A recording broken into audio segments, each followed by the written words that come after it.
Bienvenue sur ma chaîne, je vais vous présenter la nouvelle console AOG Zoe qui est sortie récemment.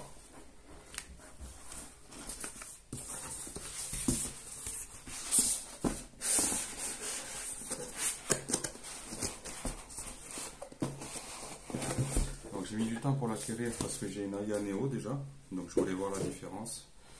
Et je pense que je vais la mettre en vente après, donc si quelqu'un veut me contacter pour la prendre, il n'y a pas de souci. Je vous ferai un petit test de l'Aya Geek, parce que j'ai la Aya Neo Geek avec un écran 800p. Donc là on va parler plutôt de la AOG Zoe A1. Une console avec le nouveau processeur AMD 6800U Ryzen. Alors c'est une belle bête. Je peux vous dire que je me régale avec la Aya Neo, c'est vraiment très impressionnant. Au niveau de termes de puissance, on est vraiment sur du haut niveau. Je fais tout tourner. Donc on voit que c'est super bien emballé. Donc là j'ai en cadeau, j'ai eu un verre trempé que je laisserai dans la boîte. Donc là c'est vraiment juste un aperçu de ce qu'il y a dans la boîte. Je crois que la boîte est très qualitative. On a affaire à une bonne entreprise. Au départ j'avais des doutes, c'était un financement sur Kickstarter, donc je ne l'avais pas fait. J'avais des doutes un petit peu sur l'origine du produit, sur si c'était un fake ou un scam. Donc non, on peut savoir qu'elle fonctionne parfaitement et qu'il y a plein de vidéos déjà sur YouTube. Donc la boîte, on a la machine, on va voir après. Les instructions et le chargeur, je suppose. Voilà, il n'y a que ça.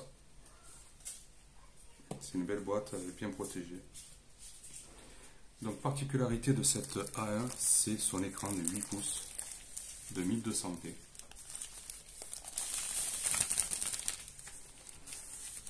Il est magnifique l'écran et je dois dire que l'appareil est super beau. C'est vraiment une très belle console.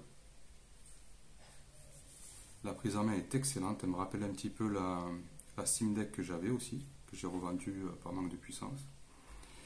Et elle tient vraiment bien dans les mains. Ils ont fait des super grips. On n'a pas besoin de grip, en fait, c'est vraiment super. Comme si on avait une manette Xbox dans les mains. Là, au niveau des sensations et de la prise en main, c'est vrai, on peut jouer des heures sans problème. Donc, il y a une prise chargeur là-dessous. Processeur Ryzen. On a un petit support ici, comme sur la Switch, qui permet de poser la console à plat. Le système de ventilation, carte micro SD. On doit avoir un port jack, je pense qu'il est au-dessus, voilà. Bouton volume.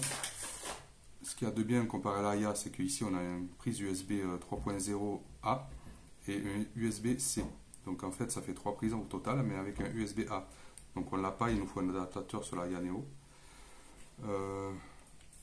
Ça a été critiqué au niveau de la croix directionnelle, mais ça me paraît très très correct.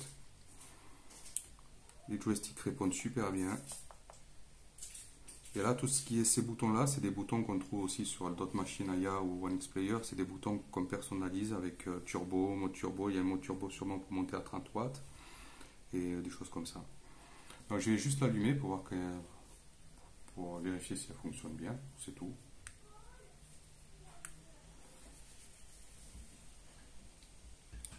Donc voilà. Donc j'ai réussi à avoir le support client AOG Zoe A1. Donc je peux avoir quelques machines.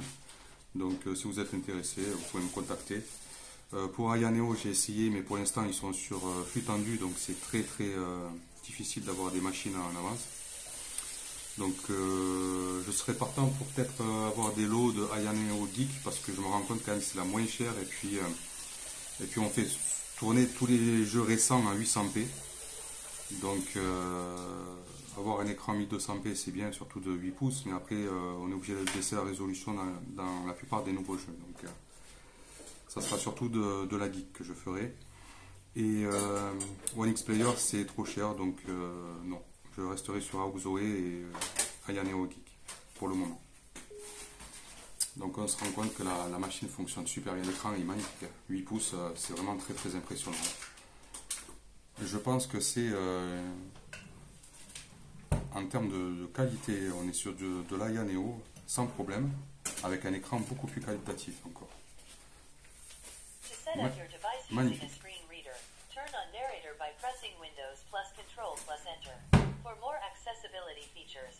Ah, il est super beau l'écran. Donc qu'est-ce que je peux dire d'autre? Ouais, parce qu'on a des petites LED qui s'allument. C'est très stylé. La machine est super belle. J'adore la coque. C'est super bien fait, le design. Et puis en termes de puissance, je pense pas installer grand chose dessus. Je vous ferai des vidéos sur la Aya Neo Geek parce que c'est la même. C'est le même processeur 6800U. Je vais la laisser neuve. Comme ça, si quelqu'un est intéressé, qu'il me contacte. Donc il y a verre trempé, il y a tout. Donc on vérifie bien son fonctionnement avant. Je la remets dans la pochette. Joystick, c'est du HAL, donc il n'y a pas de drift cone, il n'y a rien du tout. Les gâchettes sont très très impressionnantes. Vraiment, la prise en main est excellente. J'avais la Steam Deck, j'avais trouvé la prise en main excellente, mais là on est encore au-dessus. Donc la Aya Neo est pas mal aussi, mais là c'est vraiment du haut niveau. En termes d'ergonomie et de prise en main, c'est le top. Et en termes de prix, donc c'est la machine la moins chère des trois. Donc on est sur du 900 euros. La Geek elle sera à 900 euros, mais avec un écran de 800p, donc c'est pas pareil.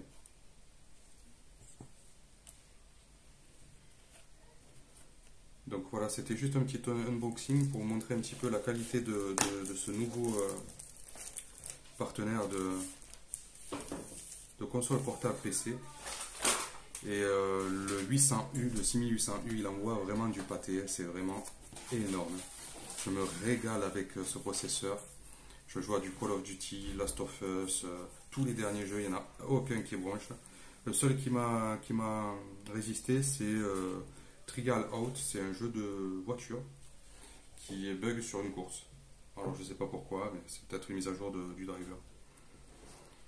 Donc on fera des vidéos, je vais vous présenter la Aya Neo Geek, parce que je ferai une démonstration de cette machine, c'est celle que j'utilise au quotidien. Donc voilà. Avis aux connaisseurs, donc vraiment une belle bête et future-proof comme on dit, c'est-à-dire facilement on la tiendra un petit peu dans le temps. Je vous parlerai un petit peu de mon ressenti sur les trois machines que j'ai eues, que j'ai, la Aya Neo Geek, la Steam Deck et la AUX Zoe A1. Donc il y a pas mal de choses à dire. La Steam Deck, malheureusement, j'ai pas pu faire de vidéo. Je l'ai gardé un mois ou deux et je l'ai revendu parce que au niveau des émulateurs, c'était pas top, ça passait pas bien.